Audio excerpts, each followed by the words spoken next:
साधारण लोकंक अभियोग शुणी समाधान क्षेत्र में तत्परता देखाइछन्ति बरी विधायक विश्वरंजन मल्लिक।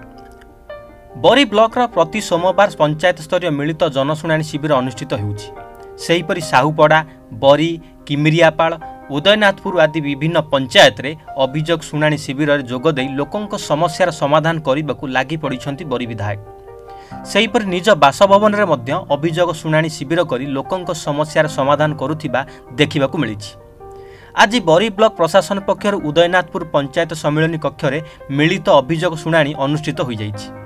उक्त जन अभियोग शुणाणी रे बरी विधायक विश्वरंजन मल्लिक जोगदे लोकमानंक अभियोग पचारि बुझिथिले। अन्यमानंक मध्यरे ब्लॉक अध्यक्ष अशोक कुमार गेड़ी, बरी बीडीओ असित कुमार महांती प्रमुख जोगदे शिविर परिचालना करथिले। आजिर अभियोग प्रकोष्ठ को समुदाय 101टी अभियोग पंजीकृत होइतिबा जणा पड़िछि। विधायकों उपस्थिति रे 10टी समस्यार समाधान होइतिबा बेले अन्य समस्या गुड़िक खूब शीघ्र समाधान होइजिबो बोली विधायक कहिसंती। आज उदयनाथपुर ग्राम पंचायत रे ग्रीवांस थिला तो सेठी ब्लॉक रो बीडीओ एमआई समस्त अधिकारी उपस्थित थिले। ब्लॉक रो चेयरमैन, सरपंच उदयनाथपुर मुझे आसती तो लोक मानकर बहुत असुविधा जोगुरा अच्छी ताको आम आज पुंखानुपुंख भाव तर्जमा करूँ। तो रेशन कार्ड समस्या बहुत पंचायत अच्छी जोटा बर्तमान नुआ सरकार आसला बंद कर रखिंट। तो लोक मानकर से कथा उपरे भत्ता जो मैंने 80 वर्ष ऊर्ध्व से पातरंतर करा जाए बयस होता से ना पठा जाए कि भत्ता जाए 3 मास बीतीगला भत्ता पाई ना से विषय में बहुत अभियोग आसाला।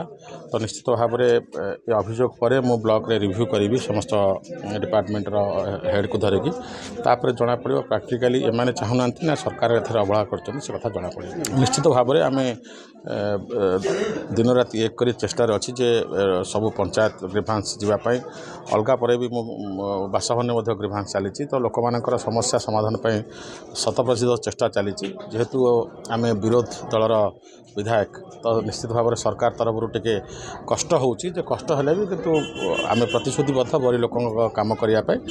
आज आमर अभियोग शुणाणी अच्छी बर्तमान चली बर्तमान आम ये आम पाखे उपस्थित आम समस्त लाइन डिपार्टमेंट ब्लॉक प्रशासन तरफ समस्त अधिकारी मैंने उपस्थित अच्छा ये सरपंच आम कोऑपरेट कर माननीय विधायक आपणकर ब्लॉक चेयरमैन आम पाखे तदारख करुले। बेसिकाली लोकंकर रोची से रेशन नुआ रेशन कार्ड करने जोटा कि बर्तमान संभव नुहे आपणकर साइटा जेहेतु बंद अच्छी तेणु जितेबाला साइट खोल आम ठीक भाव में परिचालना करी जोगेदेबू रेशन कार्ड भत्तार किसी लोकंकर आवश्यकता रही आम तुरंत जोगे देवाई व्यवस्था करूँ। बाकी रहा घर आपणकर जो सरकार तरफ जो नुआ उपाय जो घर जोगे देवाई जो व्यवस्था सरकार कर ठीक भाव में परिचालना करुँ आ निश्चित भाव में आम सक्सेस करूँ एथर किसी असुविधा नहीं। सरपंच का प्रतिनिधि प्रसन्न कुमार सामल उदयनाथपुर ग्राम पंचायत अभियोग शुणाणी शिविर प्रति ब्लॉक रे जमी आयोजन करा जाए आम पंचायत आज आयोजन करा जायछि। माननीय विधायक विश्वरंजन मल्लिक महोदय आसीथिले। विभिन्न वर्गर लोक मैंने आसिक से आपत्ति अभियोग शुणुंट ताकू सहृदय सहित आमर विधायक महोदय शुणिले एवं यथाशीघ्र से समस्या गुड़ाक समाधान करने पदक्षेप ने बोली कहले। मो बरी ब्लॉक अध्यक्ष अशोक कुमार गेड़ी तो बहुत ग्रीवांस आसूची मुख्य हूँ आम राशन राशन दीर्घ दिन वो बंद होगी अच्छी सरकार तरफ से भी कौन KYC अपडेट कि कौन एमती बंद कर रखिंट जोटा कि जनसाधारण मैंने भी बहुत हैरान होती।